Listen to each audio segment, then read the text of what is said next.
White House aides are asking business groups, including advocates for the Koch network, what they want to include in a wall for amnesty immigration deal, according to Axios. Axios reported.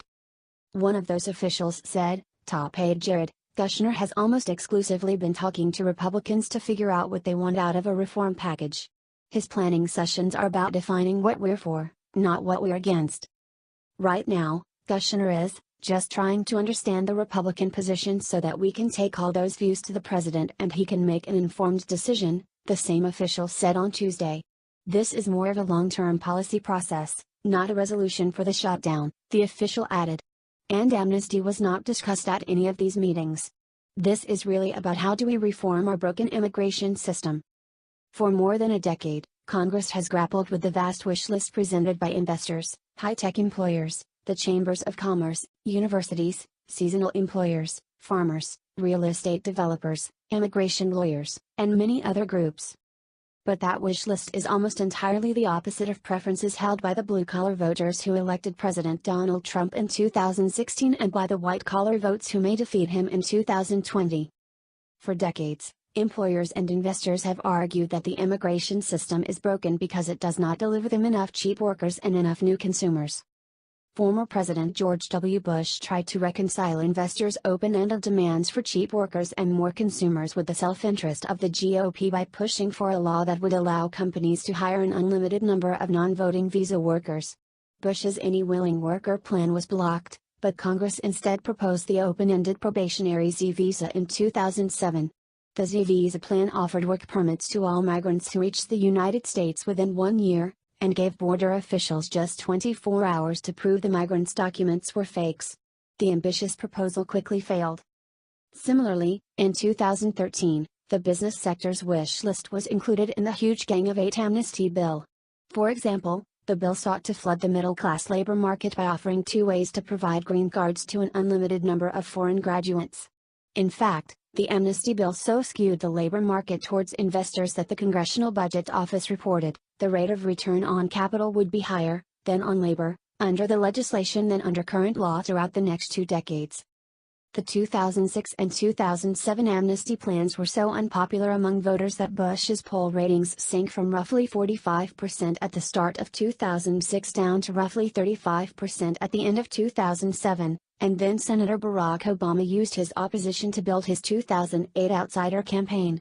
In 2014, the Senate Democrats lost 9 seats after voters rejected the cheap labor amnesty. But the business sector is loudly pushing for similar goals today. Landscaping, forestry, hospitality, and seafood companies want extra H-2B visas to import cheap seasonal workers. For example, an H-2B expansion rule was hidden inside the GOP's compromise border security plan that was rejected in January by Senate Democrats. Many companies are desperate for more H-2B workers because the companies which do not get some of the roughly 100,000 H-2B workers will lose contracts and profits to the companies which do get H-2B workers by hiring consultants, lawyers, and labor brokers. No business groups are asking the federal government to level the playing field by ending the H-2B program. Lobbyists for technology investors want to import more visa workers who have college degrees.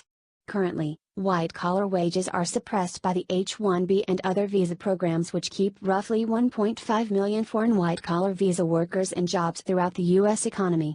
The goal of more cheap graduates was endorsed in July by the GOP-run House Appropriations Committee but was blocked in November when GOP Representative Kevin Yoder lost his Kansas seat in a suburban middle-class district.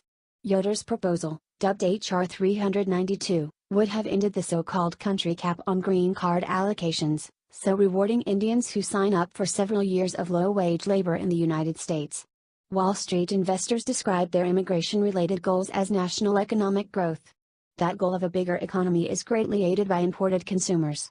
Investors also want to lower payrolls because every extra dollar in profit creates roughly $15 in stock value on Wall Street. But Trump's Inauguration Day promise of a higher American policy is slowing the arrival of new consumers and is nudging up investors' payroll costs before the 2020 election.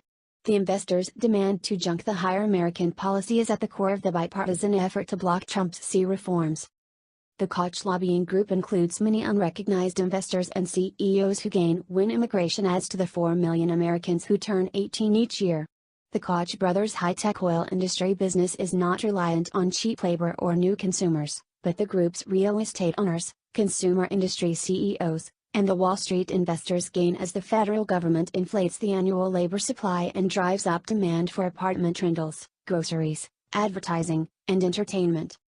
Silicon Valley investors are insisting they want a DACA amnesty for roughly 3 million migrants, most of whom work in lower-skill jobs. That amnesty goal is not billionaire altruism because lobbyists recognize that a quick DACA amnesty will prevent Trump from trading a DACA amnesty during 2019 for congressional approval of his 4 pillars agenda. Trump's agenda includes reducing chain migration, ending the visa lottery, and reforming asylum laws. Groups such as FWD.us oppose that agenda partly because it would further reduce the inflow of cheap workers and extra consumers sought by investor-backed companies such as DoorDash, which is a food delivery company. Farmers want cheap labor partly because they are facing growing international competition and because they are reluctant to pay the upfront costs of American-made labor-saving machinery, such as automated crop-picking machines or robotic cow milkers. In 2018, Republicans endorsed the H-2C visa worker program to provide farmers and meat packers with at least 2 million visa workers. That effort failed, and in 2019, administration officials are trying to provide additional farm workers via the uncapped H-2A visa worker program.